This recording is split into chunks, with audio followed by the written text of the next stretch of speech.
افضلیت یار غار قرآن حکیم کے تناظر میں علماء کرام نے لکھا کہ قرآن حکیم کی متعدد آیات کریمہ اس بات پر دلالت کرتی ہیں کہ رسول اللہ صلی اللہ علیہ وسلم کی بارگاہ اکرم کے وزیر اعظم سیدنا ابوبکر صدیق رضی اللہ تعالیٰ عنہ کا رتبہ انبیاء کرام علیہم الصلوات والتسلیمات کے بعد تمام انسانوں سے اونچا ہے۔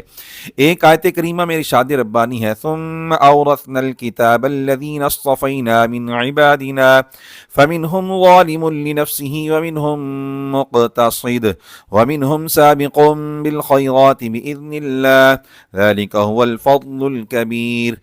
پھر ہم نے اپنے چنے ہوئے بندوں کو کتاب کا وارث بنایا تو ان میں کوئی اپنی جان پر ظلم کرنے والا ہے اور ان میں کوئی درمیانہ راستہ اختیار کرنے والا ہے اور ان میں کوئی وہ ہے جو اللہ کے حکم سے بھلائیوں میں آگے بڑھنے والا ہے، یہی بڑی فضیلت ہے۔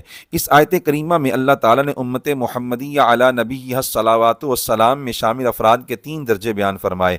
نمبر 1، وہ جو نافرمانی اور گناہوں میں مبتلا ہو کر اپنی جان پر ظلم کرتے ہیں۔ نمبر 2، وہ جو درمیانہ راستہ اختیار کرتے ہیں کہ ان سے گناہ ہو جاتے ہیں مگر نیکیوں کا ایک بڑا ذخیرہ بھی ان کے پاس موجود ہوتا ہے۔ نمبر 3، وہ جو اعلیٰ درجہ کے فرما بردار ہیں اور اللہ تعالیٰ کی خاص رحمت سے بھلائیوں میں آگے نکلنے والے ہیں۔ بھلائیوں میں آگے نکلنے والوں سے متعلق فرمایا کہ انہیں بارگاہ الہی میں بڑی فضیلت اور عظیم بزرگی حاصل ہے۔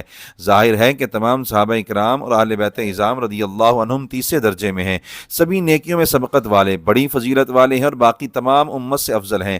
اب جو شخصیت صحابہ میں سب سے آگے ہوگی وہی تمام صحابہ اور پوری امت سے افضل ہوگی۔ صحابہ میں پہلا نمبر کس کا ہے؟ اس حوالے سے تمام صحابہ کا ایک شخصیت پر اتفاق ہے کہ وہ سباق بالخیر یعنی بھلائیوں میں سب سے آگے ہے۔ سیدنا علی کرم اللہ وجہہ نے بھی اسی ہستی کا ذکر فرمایا۔ حضرت صلی اللہ علیہ الرحمہ فرماتے ہیں جب سیدنا علی رضی اللہ عنہ کے پاس سیدنا ابوبکر رضی اللہ عنہ کا ذکر خیر ہوتا تو آپ فرماتے السباق تذکرون، السباق تذکرون، یعنی تم بھلائیوں میں بہت آگے نکل جانے والے کا تذکرہ کر رہے ہو، اس ہستی کو یاد کر رہے ہو جو خیر میں نہایت سبقت والی ہے۔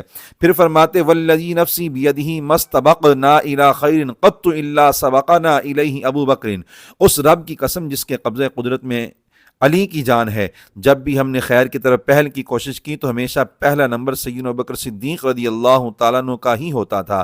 قرآن نے اعلان فرمایا کہ نیکیوں میں سابق بڑی فضیلت و برتری والا ہے اور مولا المسلمین نے بتا دیا کہ ابو بکر ہی سباق ہیں رضی اللہ عنہما۔